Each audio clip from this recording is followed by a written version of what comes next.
Investing in stocks is an excellent way to grow wealth. For long-term investors, stocks are a good investment plan even during periods of market volatility. That's why in today's video, we show you exactly what you need to know on how to start investing in stocks as a beginner.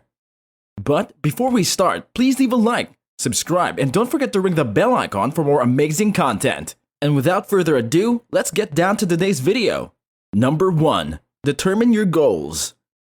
Before you get into any type of investing, you will first have to make sure that you are financially stable with a steady income growth that will accommodate the new activity. This includes everything from income to debt to your household budget. When determining your goals, you should take key consideration to questions like, is your job and income secure? Do you have any outstanding credit? And is your investment account for your retirement or for short-term goals? With no knowledge of the stock market, using these questions as the starting point of your investing will help you shape up the decisions you need to make, as they are highly personal questions that each investor needs to answer for themselves. There is no right answer, just the correct answer for your life and goals. Nevertheless, investing in stocks makes the most sense for the longer term. You generally don't want to invest money that you need in fewer than 5 years, as there is a risk of losing that money in a downturn. Number 2. Decide how you want to invest in the stock market. There are 3 options that best represent the recommendable way to invest and how hands-on you'd like to be in picking and choosing the stocks you invest in. That's if you want to choose stocks and stock funds on your own, whether you need an expert to manage the process or if you just want to invest in your employer's 401k, which is the most common way for beginners to start investing. In many ways, it teaches new investors some of the most proven investing methods, making small contributions regularly, focusing on the long term, and taking a hands-off approach. Number 3. Put some money to the side. Before you put any amount of money at risk, you should first put away some that will not be subject to any risk whatsoever. A cash reserve equal to at least a minimum of 3 months' living expenses, and it should sit in nothing riskier than certificates of deposit or money market accounts. The main purpose of the cash reserve will be to act as an emergency fund in the event of a temporary income disruption or other financial emergencies, keeping you from panicking. That is if your risk-type investments take a sudden dive. Number 4. Choose an investing account. To invest in stocks, you will need an investment account. For the hands-on types, this usually means a brokerage account. For those who would wish for a little help, you can still open an account through a robo-advisor. An online brokerage account offers the quickest and least expensive path to buying stocks, funds, and a variety of other investments.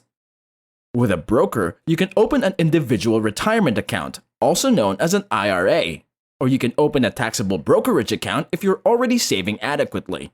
Before working with brokers, it's recommendable you first evaluate them. Look at factors like trading commissions and account fees, investment selection, and investor research and tools.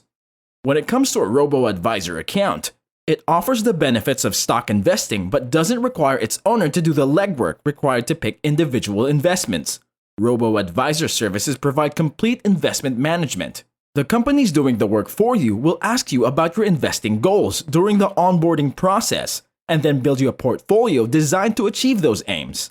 It may sound expensive, but the management fees are generally a fraction of the cost of what a human investment manager would charge. Most robo-advisors charge around 0.25% of your account balance. And yes, you can also get an IRA at a robo-advisor if you wish. Number 5. Learn the difference between investing in stocks and funds. If you've decided to go that do-it-yourself route, you shouldn't worry at all, as stock investing doesn't have to be complicated. For most people, stock market investing means choosing among either stock mutual funds or individual stocks.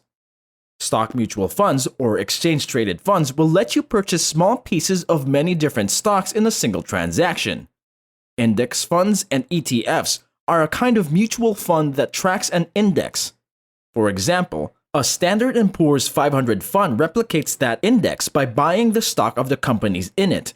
When you invest in a fund, you also own small pieces of each of those companies. You can put several funds together to build a diversified portfolio. While individual stocks after a specific company, you can buy a single share or a few shares as a way to dip your toe into the stock trading waters. Building a diversified portfolio out of many individual stocks is possible, but it takes a significant investment. The upside of stock mutual funds is that they are inherently diversified, which lessens your risk. But they're unlikely to rise in meteoric fashion as some individual stocks might. The upside of individual stocks is that a wise pick can pay off handsomely, but the odds that any individual stock will make you rich are exceedingly thin. Number 6. Set a budget for your stock investment. The amount of money you need to buy an individual stock depends on how expensive the shares are. If you want mutual funds and have a small budget, an exchange-traded fund, or ETF, may be your best bet. Mutual funds often have minimums of $1,000 or more. But ETFs trade like a stock, which means you purchase them for a share price, in some cases, less than $100. If you're investing through funds, you could allocate a fairly large portion of your portfolio towards stock funds, especially if you have a long time horizon. A 30-year-old investing for retirement might have 80% of his or her portfolio in stock funds. The rest would be in bond funds. Number 7. Focus on the long term. Note that stock investing is filled with intricate strategies and approaches, yet some of the most successful investors have done little more than stick with stock market basics. This is by using funds for the bulk of your portfolio. The best thing to do after you start investing in stocks or mutual funds may be the hardest. It's recommended for you not to look at them unless you're trying to beat the odds and succeed at day trading. It's good to avoid the habit of compulsively checking how your stocks are doing several times a day. Number 8. Manage your stock portfolio. While fretting over daily fluctuations won't do much for your portfolio's health, or your own, there will be, of course, times when you'll need to check in on your stocks or other investments. If you're approaching retirement, you may want to move some of your stock investments over to more conservative fixed income investments. If your portfolio is too heavily weighted in one sector or industry, consider buying stocks or funds in a different sector to build more diversification. Also, pay attention to geographic diversification too.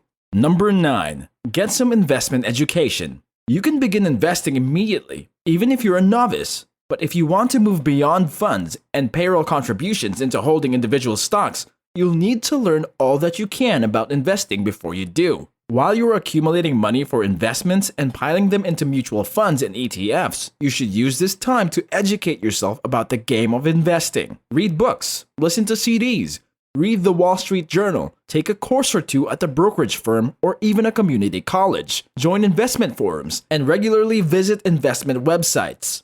Come up with an investment strategy that works for you. Are you a risk-averse, conservative investor, or are you going to be aggressively trying to beat the market?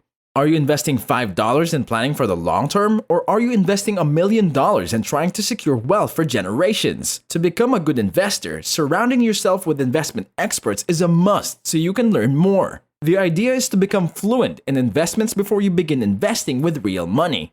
It's always a good idea to learn how to read stock charts and use investment tracking tools. The more you know before you begin investing, the lower the amount of risk you'll be taking on.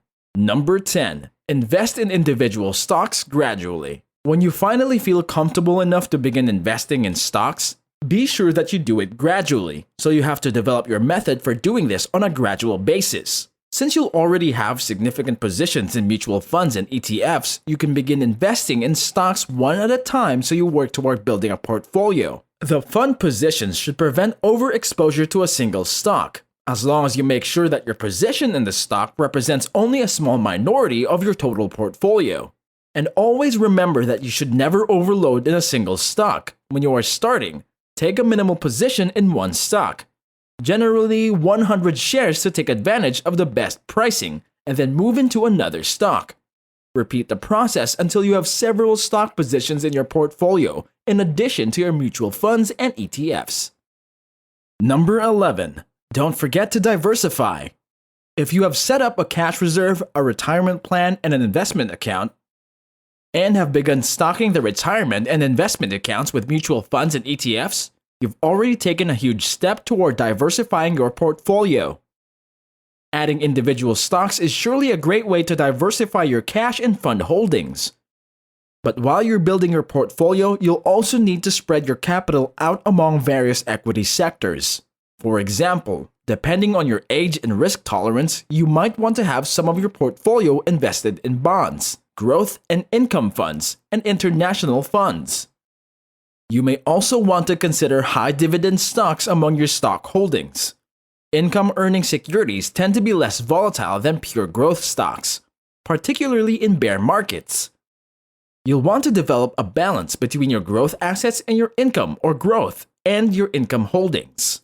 And that's all for today. Thanks for watching today's episode. Please leave a like, subscribe, and don't forget to turn on the notification bell for more amazing related content. Also, feel free to comment on your thoughts about investing in the comments section below. And with that, see you in the next video.